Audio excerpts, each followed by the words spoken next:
Is America now a two-hearted nation? We're going to be talking about the split that's developing over the use of American power abroad and the exercise of personal rights and responsibilities, freedom itself, right, in the United States.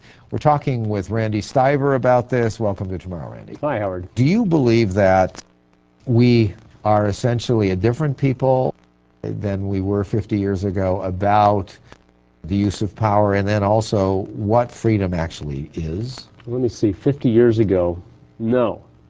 We're actually the same as we were 50 years ago. But if we go back further, we have two hearts in America. We have the traditional American heart, and that is the one that is written into our documents, whether it's a Declaration or the Pledge of Allegiance or the Constitution.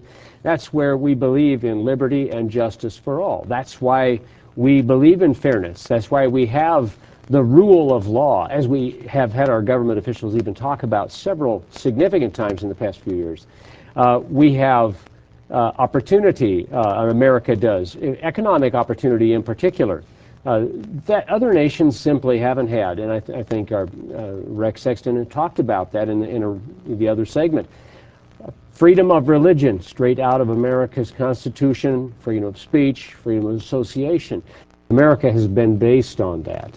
Now, more recently, we're struggling with that basis. Now we have this other concept of freedom that arose to a large extent out of the 1960s with the sexual revolution that got going at that time, which sexual revolution and the rise of feminism sort of going together, along with a lot of other things, the much wider use of psychedelic drugs and other things.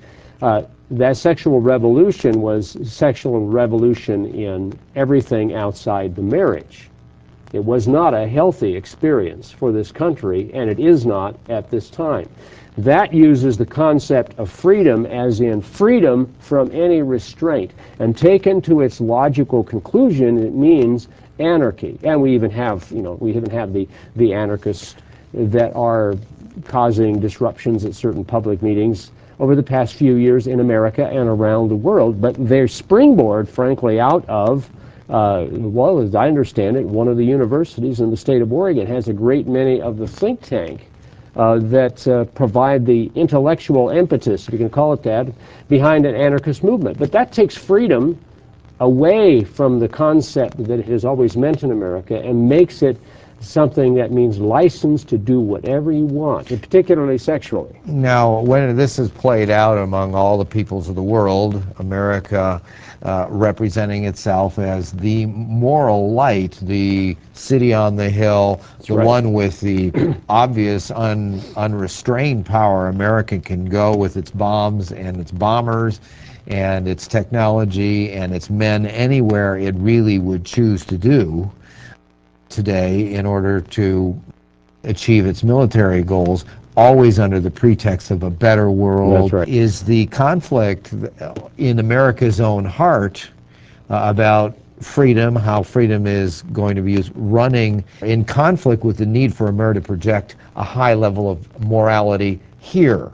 Right. And in terms of the way it represents personal responsibility. What we're talking about there is the ability to project. Nations can project image, they can project weapons, and destruction and that sort of thing. Americans can do a great deal of that. Now, the key here is that we have in traditional American thinking, you see a pride, a positive pride in American power, and that's important. On the other hand, in the other heart of America, you see people who are ashamed of America, ashamed that America ever uses its military or other powers to influence or intervene in other nations for one reason or another. Frankly, in many respects, they go to the extreme of being ashamed to be Americans, ashamed of her bounty, ashamed of her use of her natural resources. You can make a long list, but they don't have a pride in the power that America has been given, whereas traditional Americans have that pride in it. Where does America ultimately, on the world stage, and this program is seen on the internet in India and in Australia and in Russia, right. where does America derive its power ultimately beyond its bombs and its From God. money? Now, this is the pride and the power I'm talking about. Let's talk about what the power is. It's not just military power. That's what most people think of. That actually is down the list. At the top of the list is moral power, which is a type of spiritual power.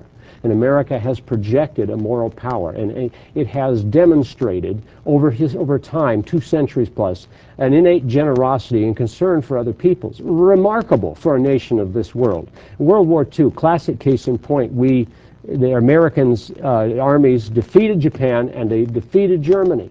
Now, had those 2 nations defeated America and her allies, what would this world look like? It would not be a pretty place, given the mindset and the national mind of those 2 nations at the time. But America won that war, and then she instituted, not taking vengeance upon them, she instituted the Marshall Plan and helped the 2 antagonists of World War II rebuild to become very prosperous, powerful nations now, thanks in great deal to American taxpayers and their willingness to be generous. America has demonstrated over time a deep sense of fair play.